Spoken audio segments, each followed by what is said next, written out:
Fajar dan Fikri tidak memberi ampun, membantai mantan ganda putra nomor 1 dunia asal Malaysia dalam 2 game langsung untuk mengamankan tiket semifinal China Master 2025.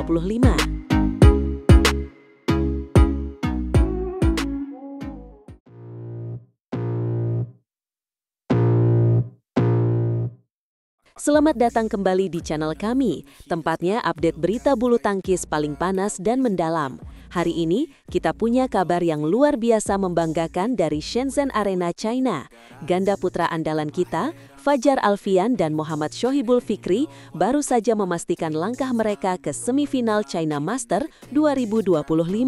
Benar sekali, dan yang membuat kemenangan ini terasa lebih manis adalah lawan yang mereka taklukkan. Mereka sukses menyingkirkan pasangan Malaysia yang sangat tangguh, Goh Se Fei dan Nur Izzuddin yang merupakan mantan ganda putra nomor 1 dunia.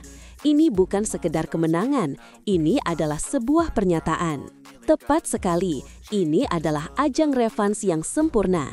Kita semua tentu ingat bagaimana Fajar dan Fikri harus mengakui keunggulan Goh dan Nur di perempat final Japan Open 2025 lalu.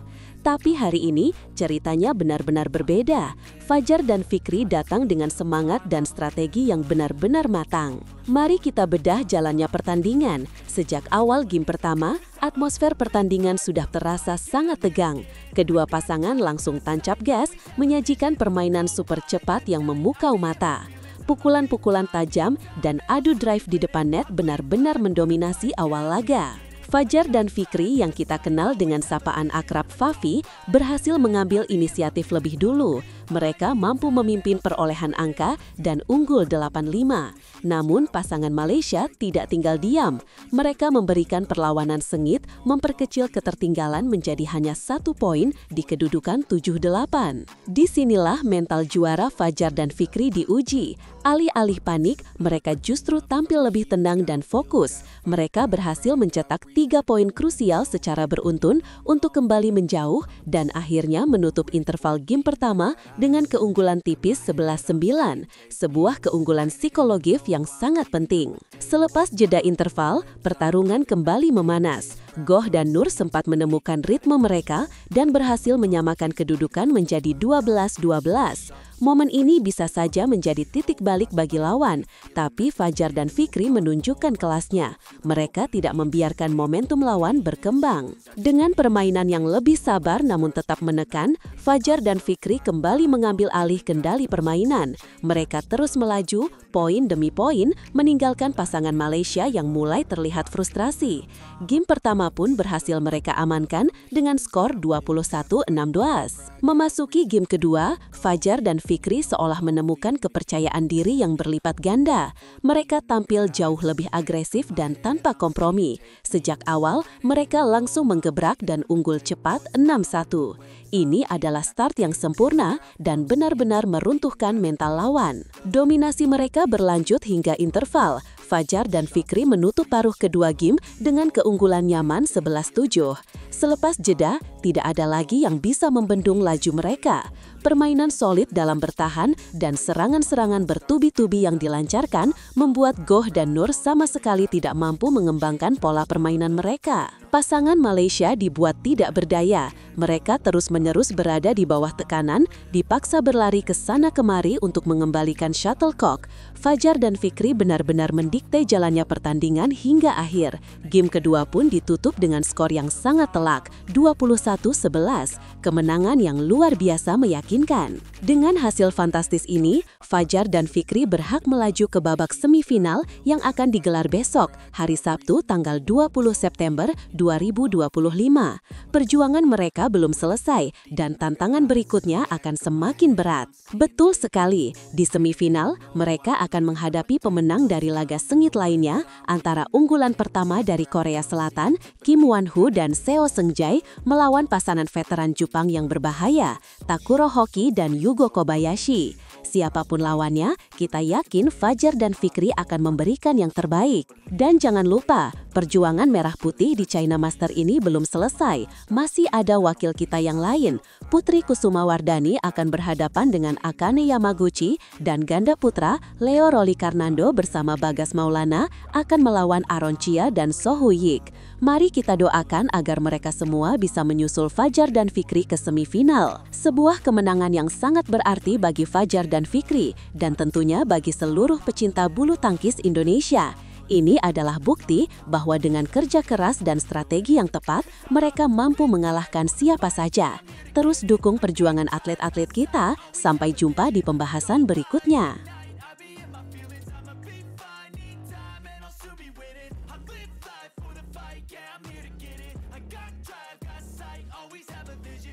Langkah Putri Kusumawardhani harus terhenti di perempat final China Masters setelah menyerah 2 game langsung dari unggulan Jepang, Akane Yamaguchi.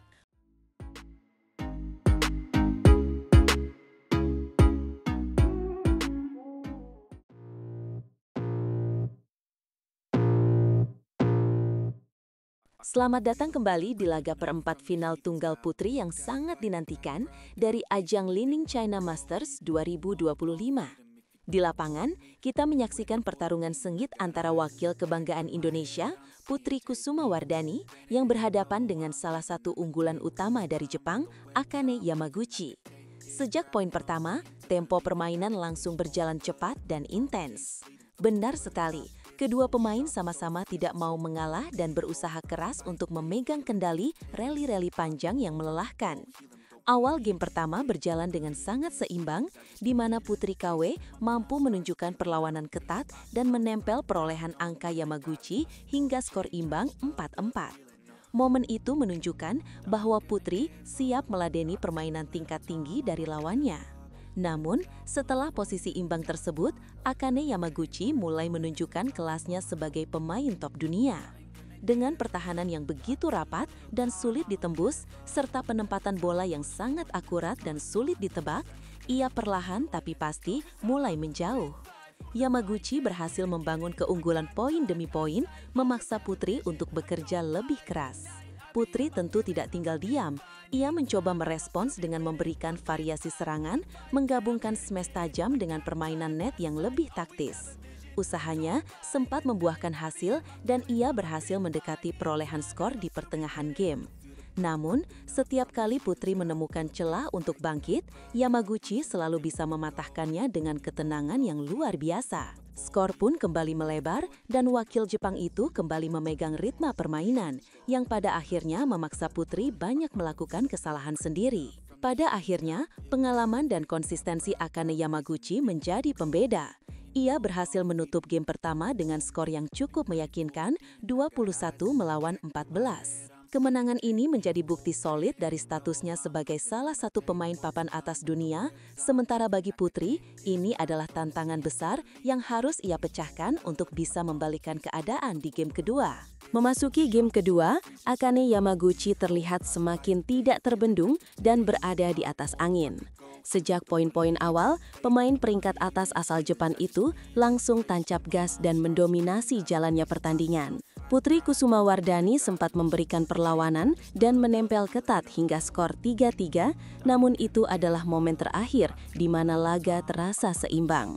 Selepas itu, Akane Yamaguchi perlahan tapi pasti mulai meninggalkan perolehan angka Putri. Ia menampilkan permainan yang sangat solid dan hampir tanpa celah. Putri sudah berusaha keras untuk membalas, melancarkan serangan-serangan cepat dan smash tajam, namun usahanya selalu kandas di hadapan pertahanan Yamaguchi yang begitu rapat dan disiplin. Sementara Putri kesulitan untuk menembus, Akane justru tampil sangat konsisten dengan kontrol bola yang luar biasa rapi.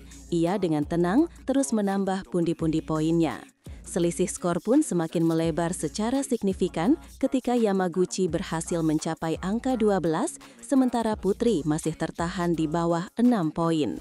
Tekanan benar-benar ada di pundak wakil Indonesia. Situasi sayangnya tidak banyak berubah hingga akhir pertandingan. Yamaguchi tetap menunjukkan ketenangan seorang juara dalam mengelola setiap rally, sementara Putri tampak semakin kesulitan untuk keluar dari tekanan dan mengembangkan permainannya. Pada akhirnya, game kedua harus ditutup dengan skor yang cukup jauh, 21-11 untuk keunggulan mutlak Akane Yamaguchi. Kemenangan ini memastikan langkahnya ke babak semifinal sekaligus dengan hormat menghentikan perjalanan Putri KW di perempat final turnamen Super 750 ini.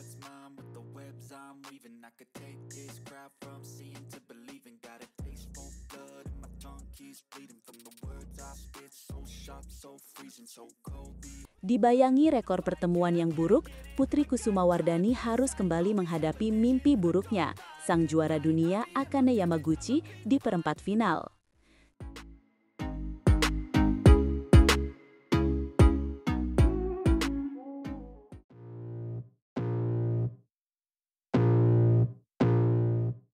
Selamat datang kembali di channel kami, tempatnya mengupas tuntas berita terpanas dari arena bulu tangkis dunia. Hari ini, sorotan utama tertuju pada ajang BWF World Tour Super 750 China Masters 2025, di mana tunggal putri andalan kita, Putri Kusumawardhani, akan menghadapi ujian sesungguhnya. Benar sekali, ini bukan sekadar pertandingan perempat final biasa. Lawan yang akan dihadapi Putri KW pada hari Jumat pukul 12:30 waktu Indonesia Barat adalah sang juara dunia asal Jepang, Akane Yamaguchi. Pertandingan ini adalah sebuah deja vu yang menegangkan, sebuah ulangan dari pertemuan terakhir mereka yang penuh drama dan menguras emosi.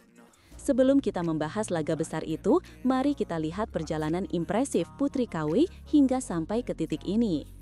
Ia berhasil mengamankan tiket perempat final setelah menampilkan permainan solid untuk menyingkirkan Sim Yujin dari Korea Selatan di babak 16 besar. Kemenangan itu terasa manis, diraih dengan 2 game langsung, 21-16 dan 21-18. Kemenangan atas Sim Yujin bukan hanya mengantarnya ke 8 besar, tapi juga menjadi ajang balas dendam yang tuntas atas kekalahannya di China Open 2025. Putri sendiri mengakui bahwa kunci kemenangannya adalah bermain tanpa beban.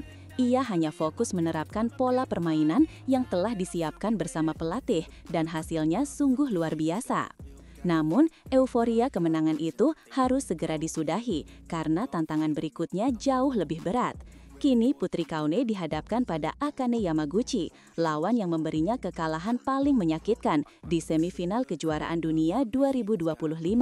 Sebuah kekalahan yang pastinya masih membekas di ingatan. Tentu saja, saat itu di Paris, Putri KW sudah tampil luar biasa dan berhasil memaksa Yamaguchi bermain rubber game. Ia sempat membuka asa dengan merebut game kedua, namun ia harus mengakui keunggulan sang juara dunia setelah kalah dengan skor 17-21, 21-14, dan 6-21. Kekalahan itulah yang membuka jalan bagi Yamaguchi untuk akhirnya merebut gelar juara dunia. Bayang-bayang kekalahan itu kini kembali muncul. Pertanyaannya, apakah Putri KW mampu mengatasi trauma tersebut? Menjelang duel ini, Putri menegaskan bahwa persiapan mental menjadi kunci utamanya. Ia berkata, sangat senang bisa ke perempat final, tapi besok harus lebih baik lagi mainnya. Pikirannya dijaga dan mencoba enjoy. Sikap nothing tulus atau bermain tanpa beban seperti saat melawan Sim Yujin bisa menjadi senjata rahasia Putri KW. Akane Yamaguchi jelas lebih diunggulkan sebagai juara dunia dan pemain peringkat atas. Tekanan justru ada di pundak Yamaguchi. Jika Putri bisa masuk ke lapangan dengan pikiran jernih dan menikmati setiap rally, ia berpotensi besar untuk memberikan kejutan. Ini adalah pertarungan antara stabilitas dan kekuatan Yamaguchi melawan semangat juang dan tren positif yang sedang dimiliki Putri KW. Secara teknis, Putri harus bisa keluar dari pola permainan cepat yang disukai Yamaguchi. Ia harus lebih berani memainkan netting tipis dan smash-smash silang yang menjadi andalannya untuk mengacaukan ritme lawan. Benar, ini bukan lagi sekadar adu pukulan, tapi sudah masuk ke ranah perang mental. Mampukah Putri KW tetap tenang di poin-poin kritis? Mampukah ia melupakan kekalahan menyakitkan di pertemuan terakhir dan fokus pada pertandingan di depan mata? Inilah ujian karakter yang sesungguhnya bagi tunggal putri masa depan Indonesia ini. Dengan 3 wakil Indonesia yang masih bertahan di China Masters 2025, harapan untuk meraih hasil terbaik masih terbuka lebar. Kemenangan Putri KW atas Yamaguchi tidak hanya akan menjadi pencapaian pribadi yang luar biasa, tetapi juga akan menjadi suntikan moral yang besar bagi seluruh tim Indonesia. Jadi, mari kita berikan dukungan penuh untuk Putri Kusumawardhani. Semoga ia bisa menampilkan permainan terbaiknya, membalaskan dendamnya, dan melaju lebih jauh di turnamen ini. Akankah Putri KW berhasil menciptakan keajaiban? Tulis prediksi dan dukungan kalian di kolom komentar. Terima kasih telah menonton dan sampai jumpa di video selanjutnya.